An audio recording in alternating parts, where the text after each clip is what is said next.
Ja, wir begrüßen Thorsten Frey bei uns an diesem Morgen. Er ist der parlamentarische Geschäftsführer der Unionsbundestagsfraktion. Schön, dass Sie bei uns sind. Guten Morgen. Guten Morgen, Frau Droste, Herr Gluck. Ja, es gibt so viel zu besprechen an diesem Morgen. Lassen Sie uns mal starten bei dem Sicherheitspaket. Die Ampel hat ordentlich gebraucht, da überhaupt was auf den Weg zu bringen. Von den einstigen Entwürfen ist eigentlich jetzt kaum noch etwas übrig. Trotzdem ist man zufrieden. Die Bundesinnenministerin Nancy Faeser etwa hat das gelobt. Können Sie das noch nachvollziehen, dass man da trotzdem stolz drauf ist? Nein, das kann ich wirklich nicht nachvollziehen, weil das Bundeskabinett hat schon etwas Schmales vorgelegt, wo wichtige Dinge gefehlt haben, wie zum Beispiel die IP-Adressenspeicherung und anderes mehr. Und jetzt ist die Koalition noch mal drüber gegangen und hat wichtige Dinge herausgenommen. Eine starke Einschränkung bei der Nutzung biometrischer Daten beispielsweise oder auch vieles andere mehr. Und nur ein Bereich ist wirklich konsequent ausbuchstabiert. Das sind die Änderungen im Waffengesetz. Und das ist, glaube ich, der wirkungsloseste Teil, der vor allen Dingen zu mehr Bürokratie führt, weil im Grunde genommen sowohl in Solingen als auch in Mannheim Messer eingesetzt worden sind, die schon nach heutigem Recht verboten gewesen wären. Das kann also keine Antwort auf diese beiden Attentate sein. Herr Frey, kann es aber nicht auch sein, dass die Regierungskoalition letztendlich auch scheitert an den rechtlichen Vorgaben, was zum Beispiel die Datenerhebung betrifft, Punkt 1, Punkt 2, was auch zum Beispiel die Ausweisung von nicht in Deutschland geduldeten Asylbewerbern bzw. Migranten betrifft. Das sind ja alles Geschichten, die einen viel größeren Rahmen haben, als dass man den nationalstaatlich lösen könnte. Ist das nicht vielleicht das eigentliche Grundproblem und muss man da nicht anders ansetzen? Nein. Also wenn das so wäre, dann würde das ja im Klartext bedeuten, dass das Kabinett einen rechtswidrigen Gesetzentwurf beschlossen hätte. Das würde ich der Bundesregierung nie unterstellen. Erst recht nicht, dass sie das absichtlich machen würde. Der zweite Punkt ist, nein, ich glaube immer wieder auf verfassungsrechtliche, auf europarechtliche Restriktionen zu verweisen, die es gar nicht gibt, ist im Grunde genommen nur das Sinnbild für nicht handeln wollen in Deutschland. Nehmen Sie beispielsweise Donald Tusk und Polen, die jetzt zeitweise das Asylrecht, das Individualrecht auf Asyl aussetzen möchten. Also ganz offensichtlich sind in Polen Dinge möglich, die bei uns nicht möglich sein sollen. Wir leben aber im gleichen Rechtsregime in Europa. Und das zeigt meines Erachtens schon, diese Bundesregierung sagt, etwas ginge nicht und in Wahrheit will sie einfach nur nicht.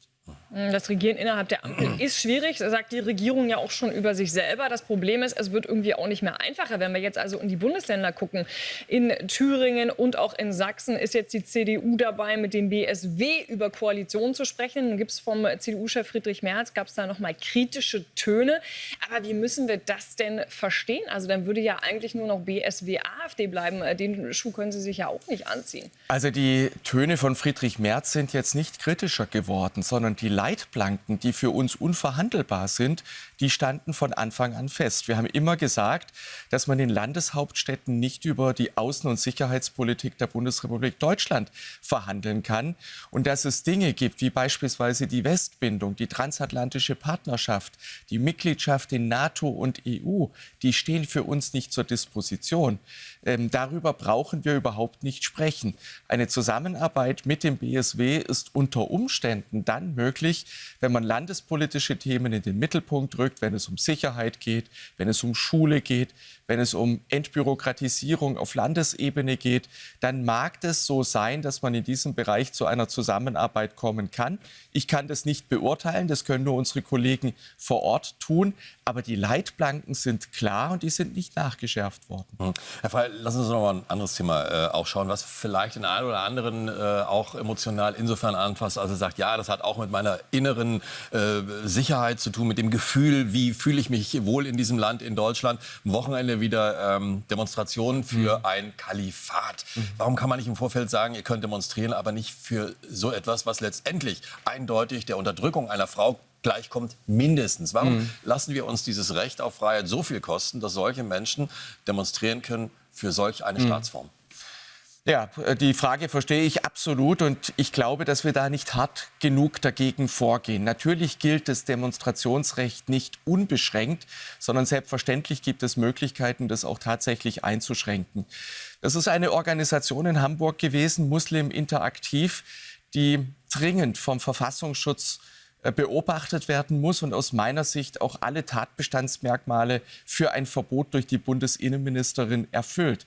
Also ich glaube, man muss da mit hoher Konsequenz vorgehen, denn ein Kalifat bedeutet ja ganz viel, nicht nur die Unterdrückung der Frau, es ist auch antidemokratisch, es ist totalitär, es ist das Gegenteil von dem, was wir als freiheitlicher Rechtsstaat hier in Deutschland leben.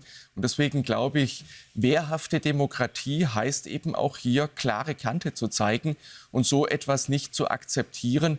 Denn das, was wir in Hamburg gesehen haben, ist im Grunde genommen nichts anderes, als dass man dort dem Rechtsstaat auf der Nase herumtanzt. Herr Frey, noch ganz kurz zum Schluss ein anderes Thema, Waffenlieferungen an Israel. Sie haben da, ich glaube Donnerstag war es, im Plenum im Bundestag noch mal ordentlich Druck gemacht auf diese Waffenlieferungsthematik. Der Kanzler hat dann wiederum auch das Wort ergriffen und gesagt, ja, jawohl, wir werden wieder liefern. Nun gibt es einen Bericht der Bild-Zeitung, dass insbesondere Außenministerin Baerbock und Robert Habeck, wo diese Waffenlieferungen über Monate blockiert haben, über einen Kniff, dass man von Israel wollte, dass die sagen, wir nehmen das nicht zum Völkermord. Wenn Sie das jetzt so lesen, was halten Sie davon? Ja, das sagt im Grunde genommen alles. Und es zeigt vor allen Dingen, wie recht Friedrich Merz hatte, als er dieses Thema vergangenen Donnerstag im Bundestag angesprochen hat.